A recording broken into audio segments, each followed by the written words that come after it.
It is January 12th, 2025. It's Sunday. This is the Moneyline Grind where we're committed to making sports betting profitable. And this is what we do last night 2-1 in the NBA, 2-1 in the NFL. And that is, what is that, 4-2? I believe in my last nine, I am 6-3 in my last nine, or 11-4 if you want to go up to 11. Last night we did about 1.5 units in profit.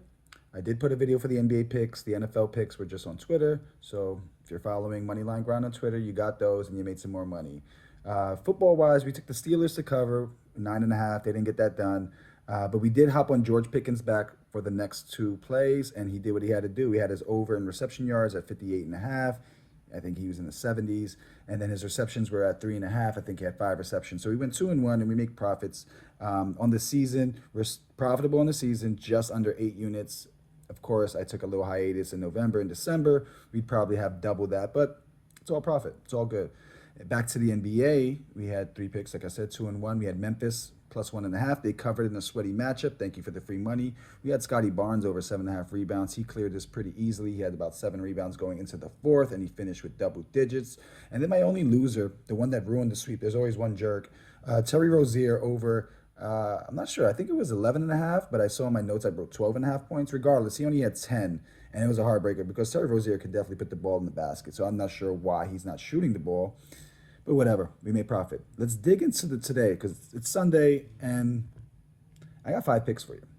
I normally do 3, but sometimes on the weekends I get freaky, and I got 5 for you. Starting off, Jalen Brunson over 23.5 points, minus 110. Line just seems too low. I understand the Knicks have 5 guys who can give you 20 points at any given game.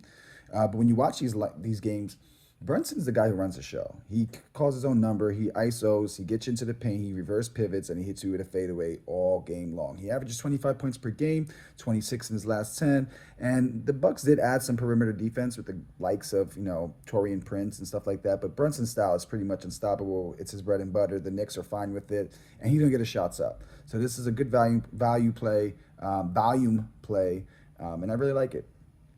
Another pick, Bobby Portis over 7.5 rebounds, minus 105. Now, Bobby Portis gets busy on the boards, and it seems like the bigger the game or the bigger the crowd, he shows up. He's one guy who has the grit, determination. The only risk here, and this might be my least favorite out of the 5, is that he comes off the bench.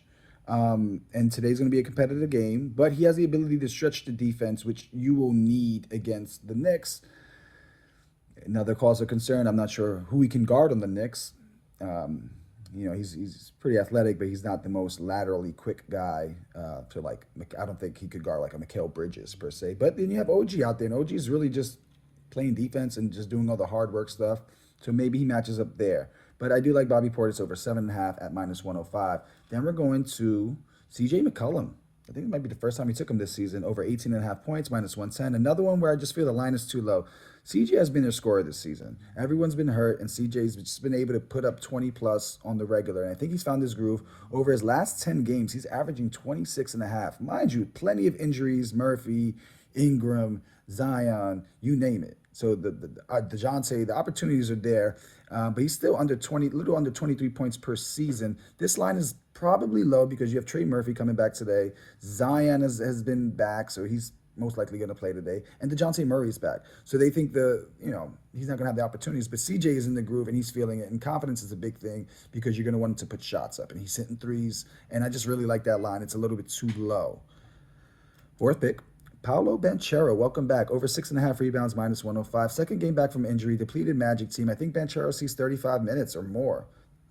He's gotten 7 boards in 4 of his last 5 games. And, before the injury, he's cleared this on the glass often. He's a big body. He likes to rebound. He's competitive. And I'm not too sure the Sixers have the motor or the rebounders to really do anything for him. Paolo's going to look to board and take it on the break. Wouldn't be surprised if Magic win this one tonight against the Sixers in Philly. And my last pick, Wizards, total points under 106.5. They're taking on OKC, and while they're in Washington, Thunder have the top defense, in my opinion.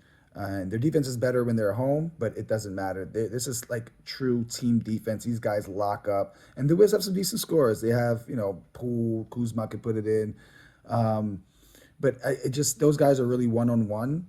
And one-on-one doesn't win against good team defense. So I don't think the Wizards even get 100 points. There's some good value there if you take a 102 But I'm interested in just making money, so I am taking it under 106.5 at minus 105. This is your boy Dame. This is the Moneyline Grind. Good luck tonight. Let's get that money.